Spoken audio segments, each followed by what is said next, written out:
दादा, जव्हार परिवाराकडून पहिल्यांदाच दिंडीचं आयोजन करण्यात आलेलं, काय सांगाल?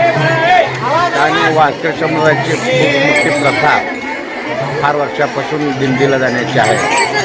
सर्व धर्म समभाव, उच्च नीचता, जातीभेद, धर्म बाजूला सारून सर्वांनी एकोप्याने फक्त पांडुरंगाच्या विठ्ठलाचं नामघोष करत ऊन वारा पावसाची तमा न बाळगता, प्रपंचाची कुठली चिंता न करता फक्त मुख्य हरिनाम घेत ही मंडळी, वारकरी मंडळी आपल्या सर्वोच्च आनंद घेण्यासाठी ह्या मोठ्या आनंद सोहळ्यामध्ये सहभागी होतात. इतर शाळांना आपण काय आव्हान करणार दादा?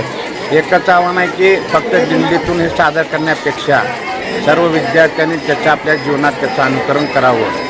सर्व शाळेने सुद्धा याचे अनुकरण करावं आणि सर्वांना हा सर्व धर्म संप्रदायाचा संदेश जाऊ द्यावा.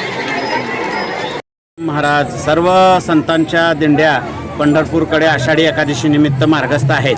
आपल्याही संस्कृतीची ओळख विद्यालयातील सर्व विद्यार्थ्यांना, सामाजिक घटकांना करून देण्यासाठी, ती पुढे परंपरा चालू ठेवण्यासाठी संतांनी खूप महान कार्य आपल्या या जनसामान्यासाठी केलेलं आहे.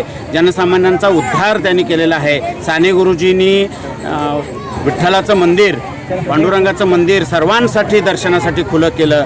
ती सगळी परंपरा जोपासण्यासाठी आणि माहिती देण्यासाठी व जागृती निर्माण करण्यासाठी आम्ही